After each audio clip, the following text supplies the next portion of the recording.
Day 13. Review 1. You will hear part of a tutorial between two students and their tutor. The students are doing a research project on computer use. Listen to the conversation carefully and answer questions 1 through 5. First, you have some time to look at the questions.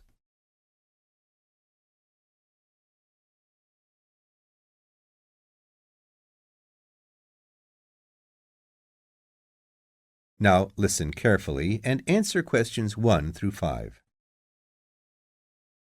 Dr. Barrett? Sammy, come in. Is Irene with you? Yes. Good. Sit down. Right. We're looking at how far you've got with your research project since we last met. You decided to do a survey about computer facilities at the university, didn't you? That's right. We decided to investigate the university's open access to a computer when they need one, so we thought it would be a useful area to research. Good. It's not a topic anyone has looked at before, as far as I know, so it's a good choice. So what background reading did you do? Well, we looked in the catalogs in the library, but we couldn't find much that was useful. It's such a specialized subject. Hardly anything seems to have been published about it. And as well as that, the technology is all changing so quickly. But the Open Access Center has an online questionnaire on computer use that it asks all the students to do at the end of their first year, and the supervisor gave us access to that data. So we used it as a starting point for our research. It wasn't exactly what we needed, but it gave us an idea of what we wanted to find out in our survey. Then we designed our own questionnaire. And how did you use it? We approached students individually and went through our questionnaire with them on a one-to-one basis. So you actually asked them the questions? That's right. We made notes of the answers as we went along, and actually we found we got a bit of extra information that way as well, about the underlying attitudes of the people we were interviewing by observing the body language and things like that.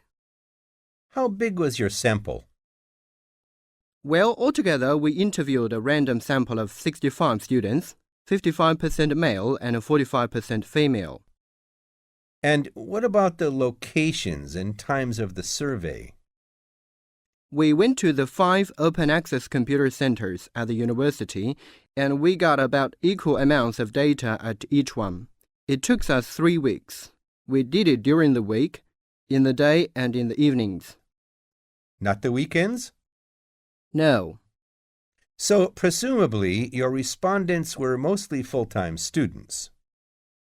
Yes. Oh, you mean we should have collected some data at the weekends from the part-time students? We didn't think of that. Okay. It's just an example of how difficult it is to get a truly random sample. So how far have you got with the analysis of results? Well, everyone agrees there was a problem, but we're more interested in what they think should be done about it. The most popular suggestion was for some sort of booking system. About 77% of the students thought that would be best. But there were other suggestions. For example, about 65% of people thought it would help if the opening hours were longer, like 24 hours a day.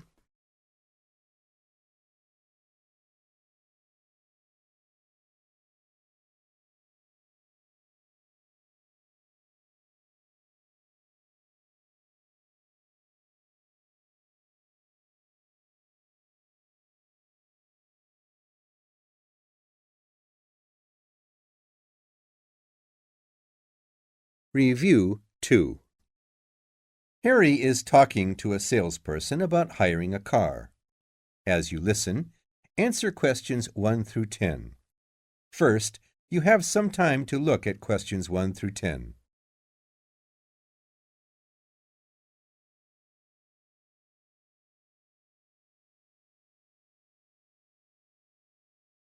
Now, listen carefully and answer questions 1 through 10. I'm on holiday and I'd like to hire a car to travel throughout Britain. That sounds great. I wish I were going. Where do you plan to visit? Well, I'm going to look at some top tourist spots, Stonehenge, the Welsh Valleys, and I'd like to get right up to the north of Scotland to see the highlands around Inverness. Maybe I'll even get some great pictures of the Loch Ness Monster. That's the reason I'm hiring a car. I mean, I love the freedom to go where I please and really make the most of my stay. I see. Well, you've come to the right place. Book your holiday through our agency, and you'll benefit from the help of expert consultants like me. We can offer you the best deals going. We use only the most respected international car hire companies. I'm sure we can find just the right car for you, and if you pre-book before you want to go, that'll guarantee that the most suitable car will be available. And we make what we call our price pledge, too. In the unlikely event that you find a lower price with another international car hire company for an identical car, we'll match it. That means we'll refund the difference between what you've paid us and the offer from the other company. Can't say fairer than that, can you? Anyway, could you tell me more about the cars and, obviously, the insurance? I'm going to be driving several thousand miles, and I need a vehicle that will go the distance and not break down. Don't worry, sir. You're in good hands with us. We're one of the UK's largest car rental companies with a track record of over 50 years' experience. Our standards of service are unrivaled. Our cars are on average 6 months old and are subject to regular safety checks and maintenance. About the insurance. Our hire rates include full insurance for all collision damage. Mind you, the careful driver's got nothing to worry about. Statistics show that Britain has the safest roads in Europe. One of our customers been driving for 35 years without an accident. And that's not unusual these days in Britain. That's reassuring. So, what do your hire rates cover? Are there any extras? There are no hidden extras with our company, unlike some which I could mention, but mustn't. Our rates are fully inclusive and give you unlimited mileage, plus insurance against theft and, as I said, collision damage. Also, there are no fees for amending or canceling your booking, so you're free to decide what to do. What about picking up and dropping off the car? We have collection points at town centers throughout Britain and at all the airports, which are open during office hours. If you prefer, your car can be delivered to and collected from your accommodation. That sounds fine. I would like the car to be delivered, but I'll take it to the airport myself when I go back to China. I'd be interested to know about various models I could hire. We can offer 5 types of cars. If you wanted a hatchback, you could hire a 5-door or a 3-door. Both of them have power steering and airbags. The larger one also has air conditioning. You know, a hatchback is a car with a door at the back that lifts up. Yes. What are the alternatives? The first alternative is our 4-door sedan. Or, if there are only 2 of you, you might like our 2-door open-top convertible model. It looks like a sport car. The other 2 alternatives are a bit different. If you want to go on rough country roads or off-road, we have a very good 4-wheel drive vehicle. We haven't decided how many people will be going yet. Some friends might want to come with us. So, finally, could you tell me the prices? All our rentals are calculated in 3-day periods. The people carrier costs £180, the sedan £135, the hatchback £63, the small hatchback £47, and the 2-door convertible £111.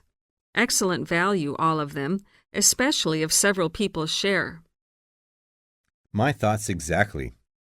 I'll be in touch with you in the next few days to let you know which model I'll take.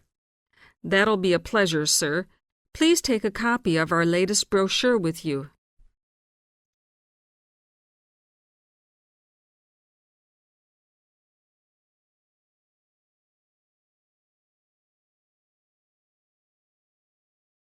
Review 3. You are going to hear a lecture about the world's energy. Listen carefully and write no more than 3 words to fill in the blank in the following summary. First, you have some time to read the questions.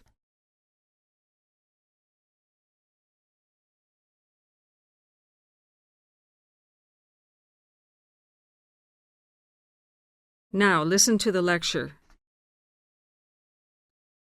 The world's energy comes from a number of different sources, which may be broadly classified into 2 categories. The first, which includes fossil fuels and minerals such as oil, coal, natural gas, uranium, etc., comprises sources of energy that are non-renewable. The second category, which includes the wind, the waves, the tides, the temperature of the oceans, and the sun, comprises sources that will continue to provide energy in virtually unlimited quantities as long as the Earth and the sun exist. And yet, despite the fact that they are to all intents and purposes inexhaustible, the sources of this second category remain almost untapped. Most energy is produced today by burning hydrocarbon fuels drawn from the world's non-renewable reserves. The amount of these potential reserves, by which is generally meant the quantity that can be extracted by present or conceivable future techniques, is a matter of some controversy. This is understandable. If we consider the enormous difficulties involved in determining how much fuel nature has hidden in the earth, and how much of it is or will become accessible, and the fact that different countries use different methods of estimation. Proven recoverable reserves, i.e., those whose extraction is already an economically feasible proposition, are considerably smaller.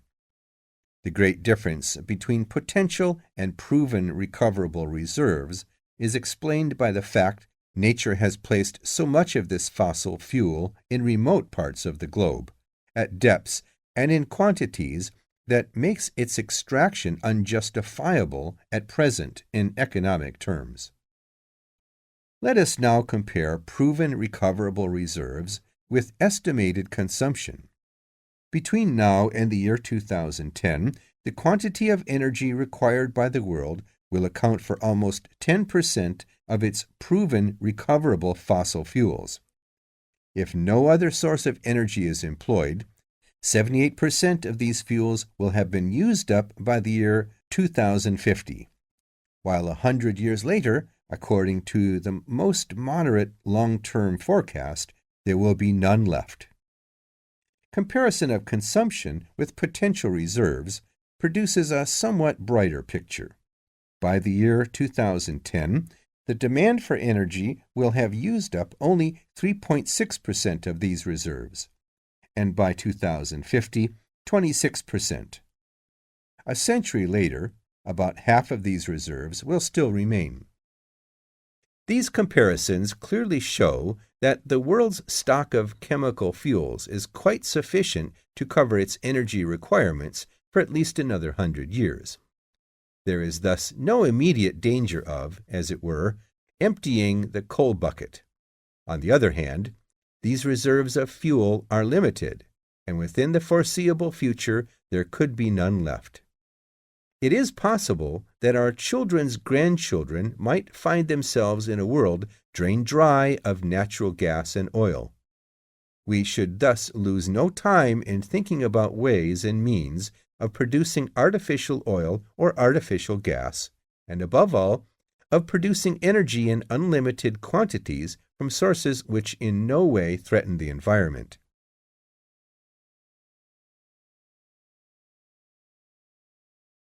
Review 4. You are going to listen to an article from a magazine.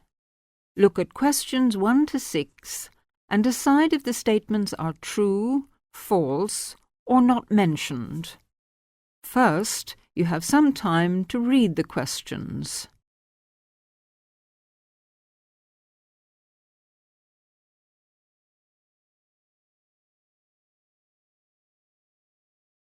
Now, listen carefully. Dr. John Ray has windmills on the mind, but these are not fantasies for tilting at, nor idle daydreams. As chief scientist at the Department of Energy, it is Ray's task to keep Britain switched onto alternative sources of electricity and fuel. From wave machines to sun-powered cars, he is the one who must examine all the options, and windmills, Ray believes, are among the most promising. There is a drawback. Wind power is greedy for land. At Altamont Pass in California, nearly 7,000 windmills cover 23 square miles. Yet, when they're all working at peak production, total output is 1.2 gigawatts, only about the same as an ordinary power station. It was the dramatic rise in the price of oil during the early 1970s that inspired Britain's so-called renewable energy from natural environmental sources which never run out, including those such as wind and tide, unlike coal or oil. The programme researches and demonstrates new techniques to industry, persuading companies and institutions to take them up. The flow of oil from the North Sea has taken the urgent edge off finding renewable energy. Research into renewables has a budget of 14 million compared to the 200 million for nuclear power research. However, Ray reckons he would have difficulty spending a bigger sum sensibly at the moment. Most of the cash goes to the onshore wind, tidal and hot dry rocks projects. Ray claims Britain is an international leader in the latter, which gets its name from the hot rocks beneath the Earth's crust that are a source of its energy. Water is pumped down under pressure, passed through fractures in the hot rocks, and pumped back up again. Estimates of the potential vary widely, but some say there may be enough hot rocks under Britain to power the country for 9 years. The tidal option seems the source which nature intended Britain to pursue. In the Severn Estuary, we have one of the best sites in the world for tidal power, says Ray. The proposed 5.5 billion Severn barrier on its own could produce a peak of 7.2 gigawatts over 1 year, equivalent to almost 5% of Britain's energy consumption. But there are big problems. Tidal power comes in surges twice a day. Unfortunately, no battery is big enough to store the amount of power produced at a surge. This is the universal curse, says Ray.